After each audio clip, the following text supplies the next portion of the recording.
to you, we're not worried about you. We're going to trade you in our division. We're willing to play you twice a year.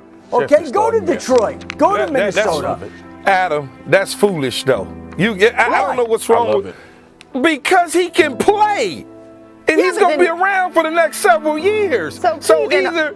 Is Detroit foolish then, Key? That's what I'm saying. Detroit is foolish. Okay. Yeah. Like, what are you doing? Adam, you've been covering this league, I don't know how many years, but a long time. 30. When do you ever see, in 33 years, when do you ever see teams trade within the same division, and most of the time they don't even do it in the same conference? Right. Well, that's my point. Yeah. For the Lions to do that, we're not overly concerned that this guy's going to beat us. Stupid. I honestly don't like just to be the guy in the middle. I think both things are true. I agree with Sheffield to a certain degree because you ain't trading Devontae Adams to the Minnesota Vikings. Right. You ain't trading anybody. And then to your point, Key, like it is stupid. I agree with you on that as well. So because now we got the stupid thing out of the way, let's ring. I don't know why you would trade first round tight end to the division rival. It's already 6-1. Just making them a better team. I absolutely do not understand it. But, probably just trying to get draft picks. Sheila came out the other day and said they were in rebuild. So maybe that's how they rebuild it. We're going to trade one of our better players to a division opponent that we got to see twice a year just to get a couple draft picks or whoever they got in return to try to be better in the future. The problem is, this is what the problem becomes. You still got 10 games left.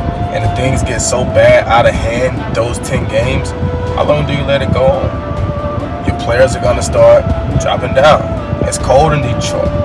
Season's over. The season's over. One game, like firing a DB coach, trading away good players. You still got 10 games to go out there and put good product on the field. I don't know why you picks, and we'll see how it goes. This was partially the Lions selling off $9.6 million in cash. That's what it was, right? For a guy that they've decided moving forward, they're ready to move on. I'm surprised they came to that decision, but it's the Lions. I'm sorry, but it's Lions fans were complaining yesterday, and I tweeted, "Hey, look, the one common thread for this team back to 1963 is ownership by one family."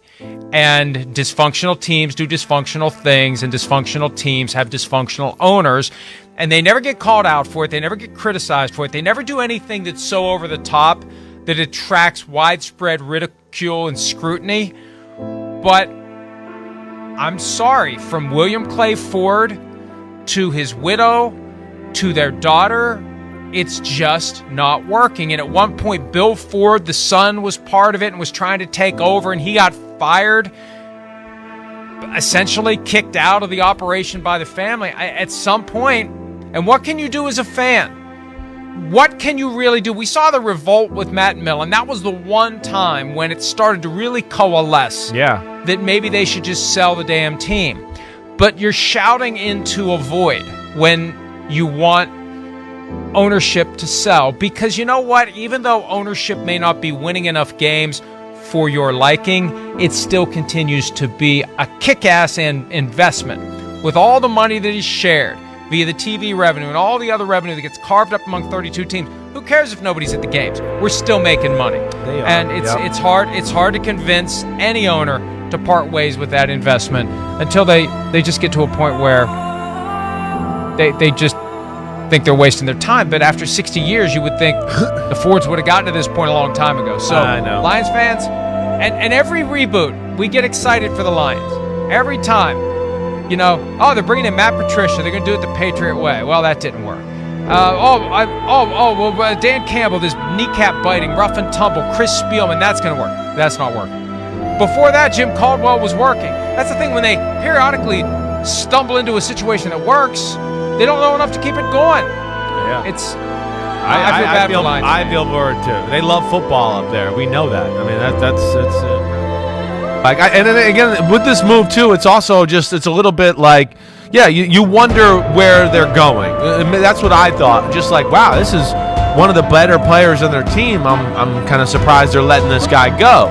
But I know they got in the division. Hey, we want to see. You know, if we're trading him, we want to see him twice. Yeah. So fucking Just so he can come home one time. Twice a year, we want to see this guy. Wow. I wanted them to trade him. I think it's a second and 3/4. Yeah, like literally. Same old Lions. That's tough. I mean, that's tough. I mean, That's tough to sell tickets.